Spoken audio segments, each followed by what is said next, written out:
Misty, Tori, and Ashley, can you tell the class about the Mayan civilization and what you learned? Sure, Mrs. Brandenbury. We would love to do it. Carrie, why don't you go first? I'm sure you would love to go. I learned about the Mayan city and empire layout. As the city of the Maya spread throughout Mesoamerica, the extent of the site planning has appeared to be very small.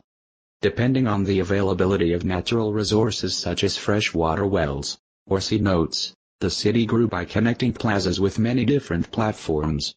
I learned how they made and used the Mayan calendars.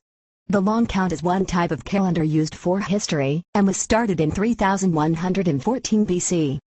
The second type of calendar was called the Hab and was used for planting crops. This calendar had 365 days and was divided into 18 months, each month only had 20 days. I learned about human sacrifices.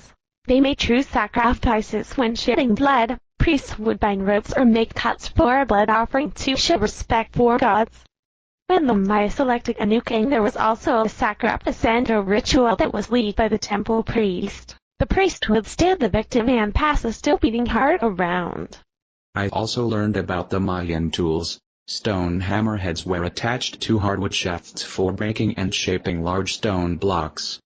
Smaller hammerstones were normally made from flint. They were used for rounding and smoothing softer stones that are used for monuments or sculptures. I also learned about the hieroglyphics. The Mayans used them in many ways. One way they used them is numbers. Their numbers consisting of dots valued at 1 and lines valued at 5. The Mayans were the first ones to make a symbol for 0. They used a hieroglyph that was shaped like a shell for 0. They also used hieroglyphs for the alphabet too.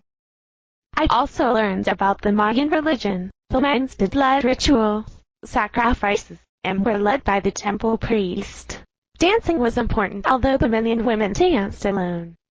Women would wear jewelry made of bugs. The bugs were still alive but paralyzed by fear.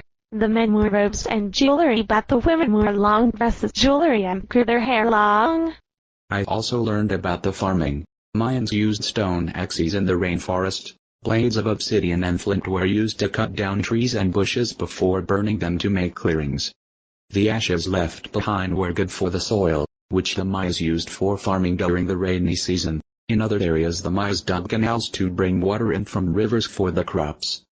The third thing I learned was about the Mayans' houses. Mayan houses were made of organic materials. This is the reason why there are no intact examples of housing.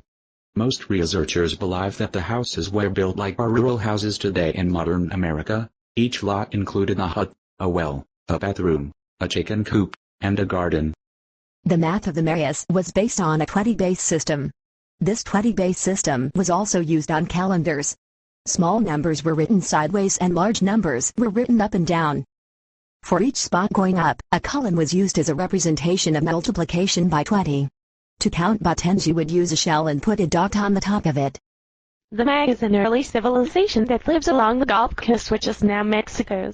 The Maya had developed in the highlands and the flatlands. They were farmers and artists. The Maya built very impressive cities with stone temples, pyramids, and ball courts. The stone buildings of the Maya crumbled and was claimed by the jungle. I learned that most of the Mayan arts are made of stone, while some are chiseled or drawn onto or into stone. They played drums by rattling turtle shells and played pottery flutes. I also learned about the Mayan music and dance. The Mayan loved to dance. That was very good, guys. I hope that everyone learned something from your guys' presentation. Let's celebrate.